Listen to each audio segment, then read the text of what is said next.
Good evening, friends.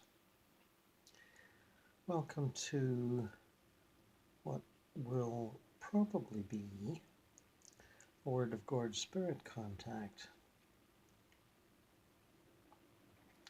I say probably because I'm not exactly sure. Sometimes these things can be a little elusive. But after some thought on my part and a couple of suggestions from those of you out in the world who follow this series, I've been feeling my energy more and more in contact with the energy of the spirit of Stephen Hawking,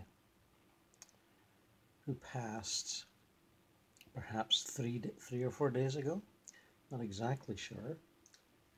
And elusive because his energy isn't that strong, at least not to me. And, you know, one wonders, is it really there? And as I was enjoying some music on YouTube a little while ago and thinking about going to bed, it's about 1:30 in the morning, Friday night, and nice easy evening for me, no early morning duties. I thought, okay, maybe I won't do it after all. Feeling a little in two frames of mind about it, positive and negative, you know. And I've got a strong message from Spirit saying, no, don't go to bed, do it. So here I am. And there you are.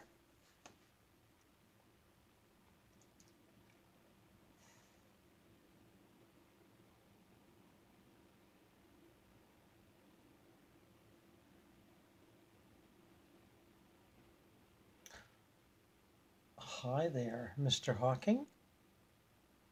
Hello?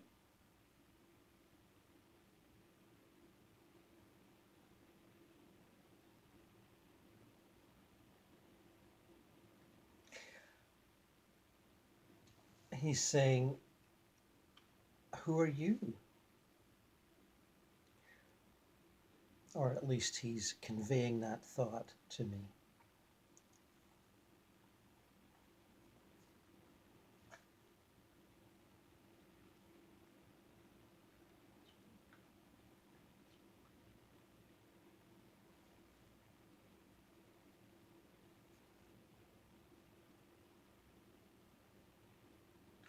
I explain I'm a spirit guide that has come to speak with him, and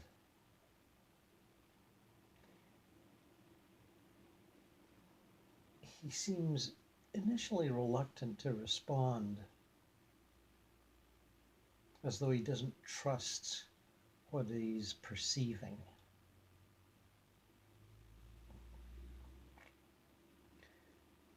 He thinks I'm a figment of his imagination.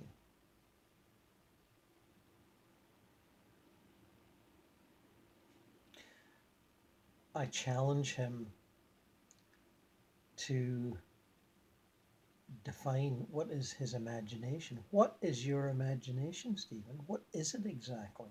If I'm a figment of it, what is it?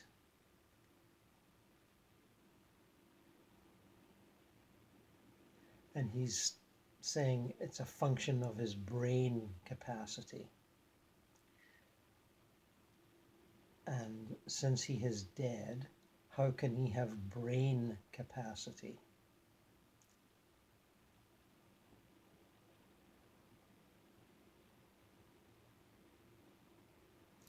Well, Stephen, I am not a figment of your imagination. I am here, right beside you. And I'm communicating with you.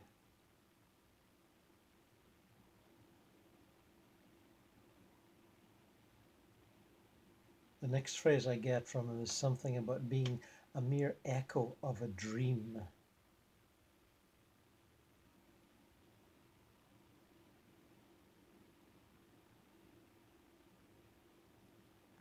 he seems to have a human form. He's not, as far as I can tell, he hasn't taken on any of the attributes of being crippled or, disabled in any way. He's standing a few feet from me, like a young man, fairly well dressed. I believe he was fairly capable when he was a young man. I may have seen some photographs before the ALS really started to impact his ability and his physical structure. So he's returned to some sort of image of himself, maybe a preferred image of himself. But I can see he's very conflicted because his continued existence contravenes what he thought quite firmly about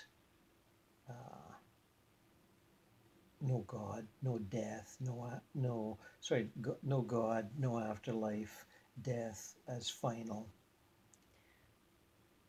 And he's hearing me say this, and he's saying, yes, that's right, that's what I believe. And I know it to be true.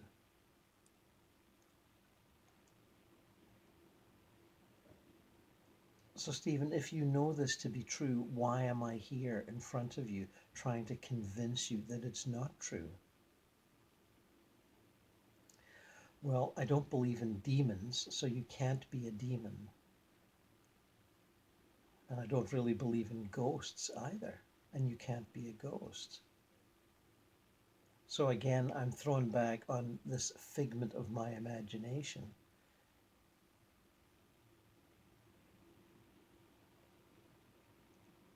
So, Stephen, can't you reach out to the notion, the concept that your consciousness continues beyond physical death, that your consciousness always has been and always will be, that the death of your body alters almost nothing?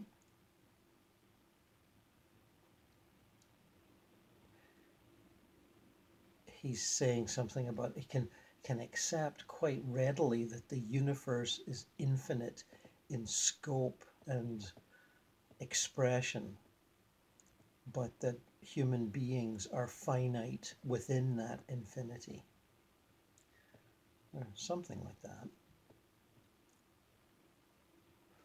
So Stephen, I would say to that thought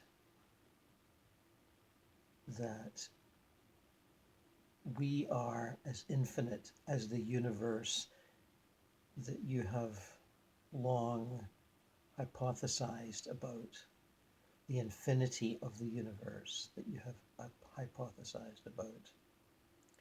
For many years, I would take it. I would add to that, Stephen, that our being, our consciousness, our existence as humans is as elusive and magical as any action or behavior of quantum particles. Not that I'm as educated as you are about that sort of thing. You know a lot more than I do, of course. But I would posit that to you. We are magical beings, and we can go anywhere and do anything once we have shed the physical body. Now he's asking me, have I shed the physical body? And I'm saying, no, Stephen, I have not. I am projecting some of my consciousness outside of my physical body. And I am doing it because I have done it consciously for many years. And even if that to you is a figment of my imagination, It is not that way to me. It is a reality.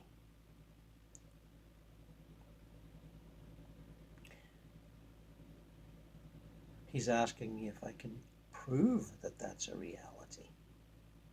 And I'm saying, no, Stephen, I cannot really. I can poke you and prod you, and you will perhaps think it's an imaginary sensation of being poked and prodded. I don't believe, Stephen, that I can convince you by arguing or debating, much as you might like me to do that. You are so clever that any argument that I come up with, you will surely be able to contradict or defeat or explain away.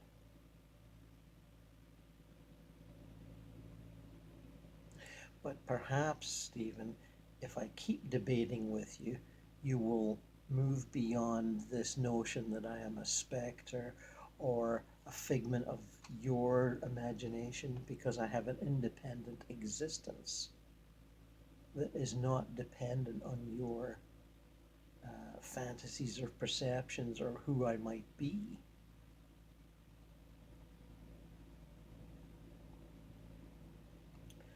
How do you like being able to speak and move without any assistance of any kind?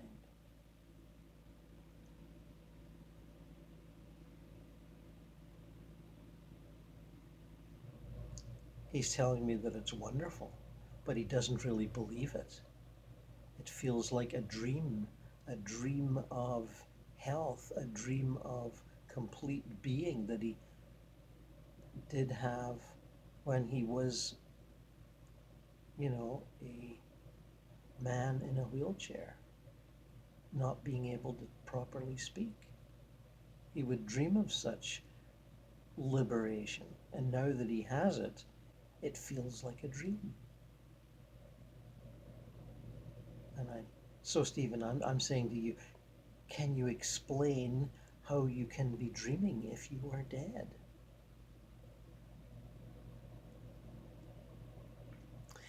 It is a possibility that I had considered privately when I was a crippled man in a wheelchair. But I did not consider it possible.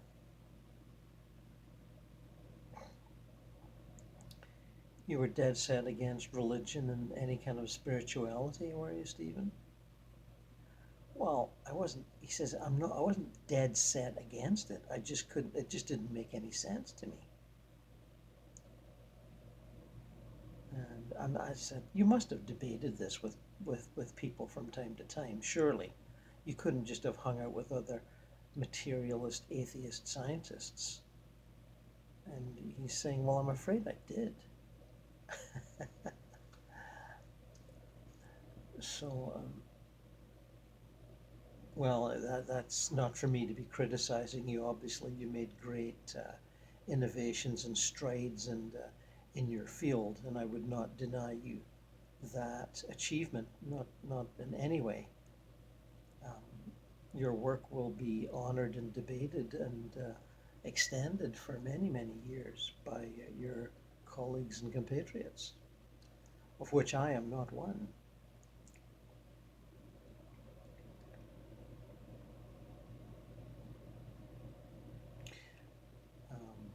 But let me assure you, there is an afterlife, and you are at the beginnings of it, even though you are in a cloudy darkness that doesn't seem to go anywhere or lead to anything. So he's asking me, how do I know that that's what he's experiencing? And I say,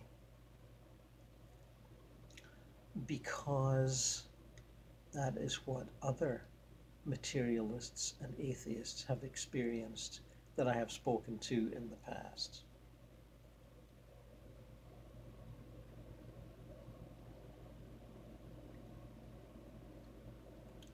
He says, So we all experience the same thing. Um, so I would reply, Stephen, that you don't all experience exactly the same thing, but it's similar. Your consciousness is dimmed because you believed that it would be. You are suffering from an overwhelming belief system that is limiting your consciousness.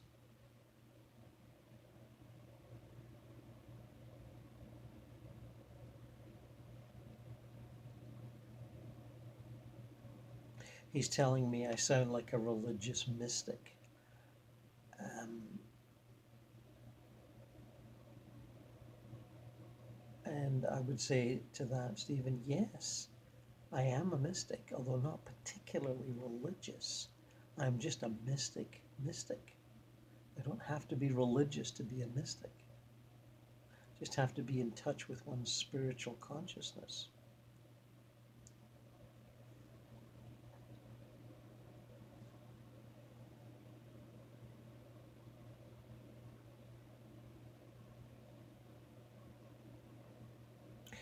He tells me we're talking two different languages. And so I would say, Stephen, yes, we probably are. But just as an Englishman and a Frenchman who do not know each other's languages can sort of get by with gestures and nods and uh, little bits of shared understanding, surely we can do the same thing.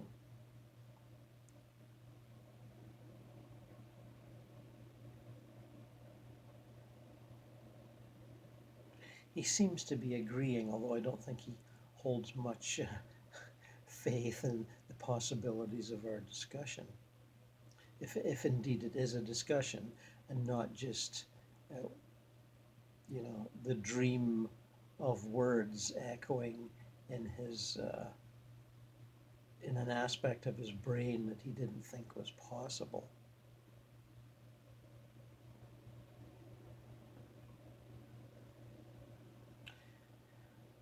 So, Stephen, you think the brain can shut down and still function?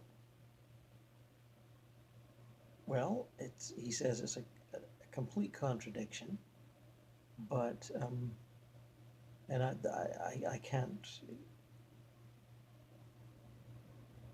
solve that contradiction, but I must say there's an emotion within me that is happy that you're keeping talking to me.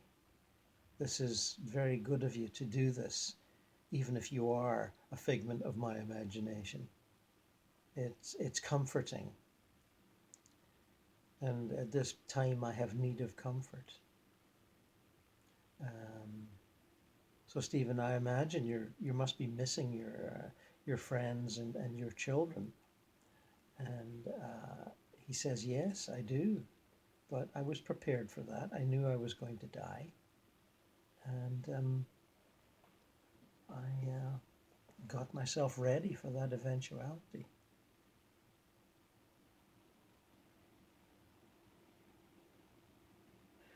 Well, Stephen, you can visit with them if you wish. And if you don't believe it's possible, I mean, I can't force you to do it, but if you give a little glimmer of an opening of understanding, I can show you how to do that.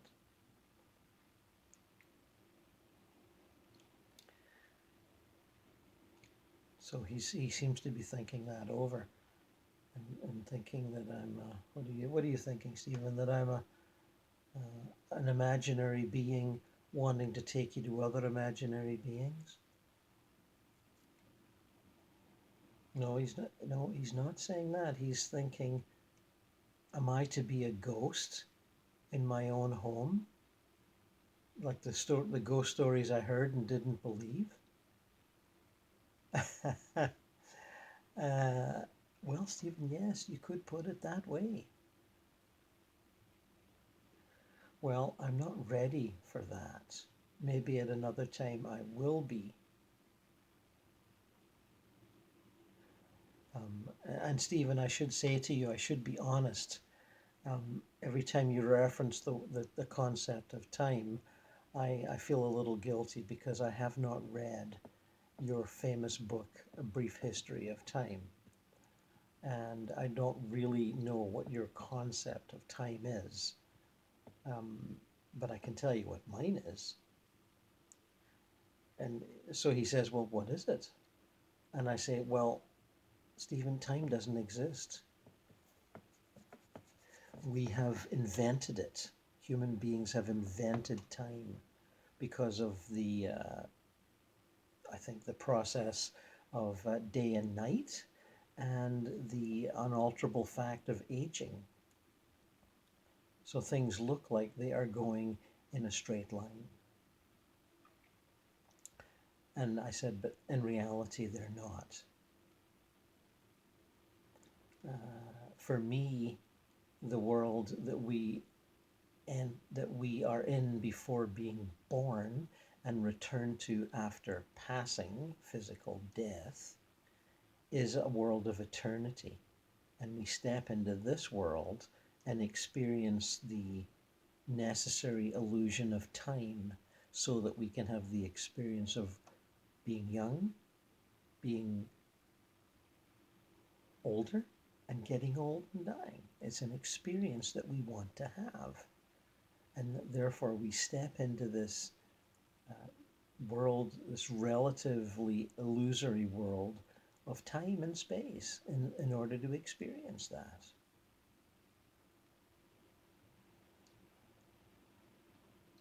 He seems to be thinking over what I've just said. Again, he's saying again, we are talking two different languages, but I think he gets what I'm saying and is comparing it to whatever he feels himself.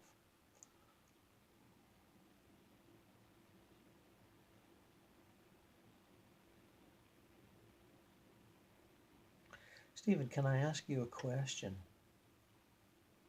And he said, yes. I said, I'm aware that you were in a wheelchair and unable to communicate without mechanical, electronic assistance. And I'm wondering, did that make you feel very alone all your life, despite being surrounded by, family, colleagues, that sort of a thing? And he's saying, to a degree, yes, I did feel alone, but people were very kind and understanding to me, and my heart was warmed by such. So I said, Stephen, I'm asking that because I'm wondering if you're experiencing this aloneness now because you accepted it as a state of being when you were physically alive.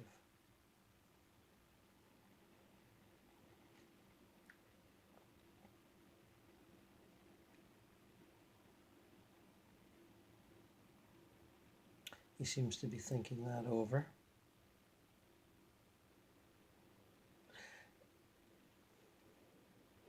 Instead of answering that or moving on from that, he's saying something to me about I'm not the first figment of his imagination to show up and seemingly talk to him. So I would say to you, Stephen, yes, I'm not surprised. You're much loved and much thought about by those who were, inspired by your work and your theories and your creativity. And I'm sure several of them have tried to communicate with you before I showed up.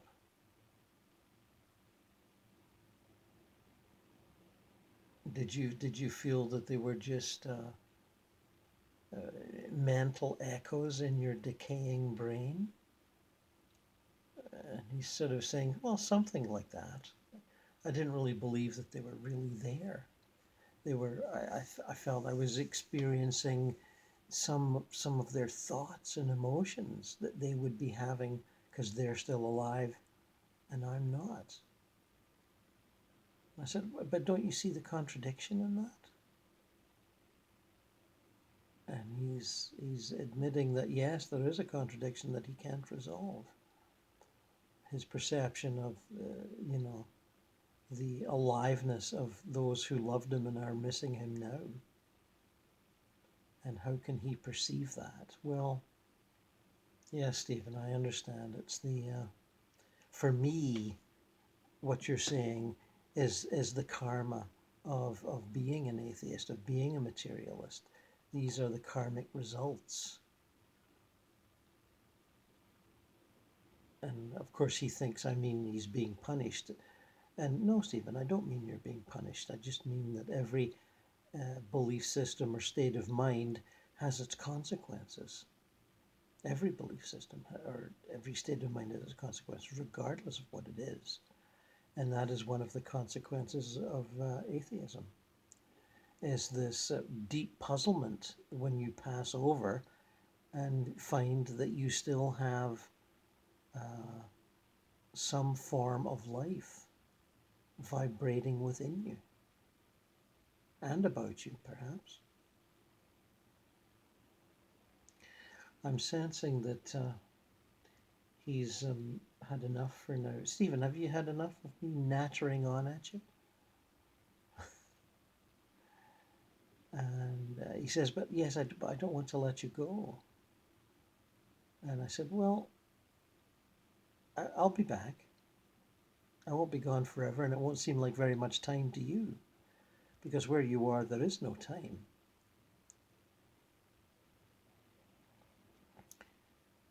And he's seeming to agree with that. He's taking that thought in and feeling it out, and seeing that I am going to somehow depart from his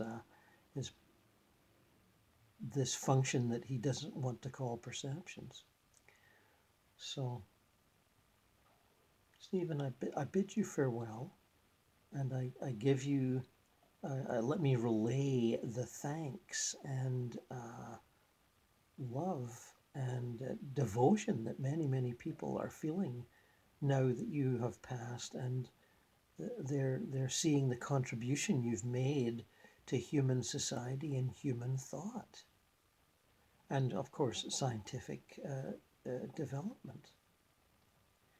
I said I can feel this looking at newspapers and examining the internet. It's perfectly obvious that many, many thousands of people are deeply saddened by your departure and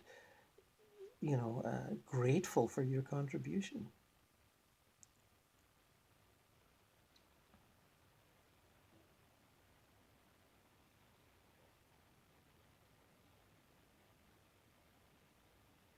He's thanking me for that, but I think he's just being sort of polite in an old-fashioned way, because he still doesn't really believe that I'm here. Okay, Stephen, I get it. You don't really, well, I don't want to, upset you any more than is necessary. I'm not here to harass you or make you feel bad in any way. But understand that you're not as alone as you may feel that yourself to be. And I'm sure before the next time I come to visit you, others will come by. So try and have a little chat with them.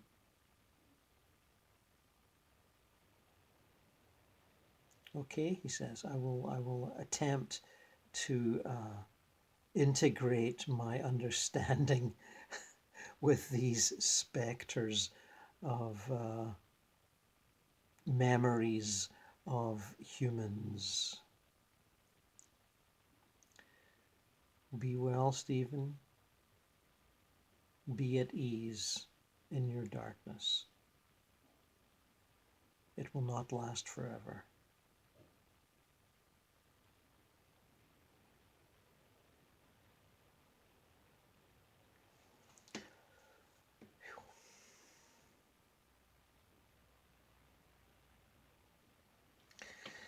Well, friends, I think that's probably enough for this little visit. If some of you know have been following along with these spirit contacts, and will perhaps be thinking about the Christopher Hitchens one. And myself, I'm thinking about the Robin Williams one, because he was, as you perhaps know, I did, I think, 6 interactions with him, and eventually had to sort of slowly cut him off because it was obvious he was just going to give weekly reports forever. And I thought he should sort of move on and do other stuff, which I'm sure he has. But anyway, that's my little efforts in contacting Stephen Hawking, the famous scientist. And I hope it has not disappointed you or angered you.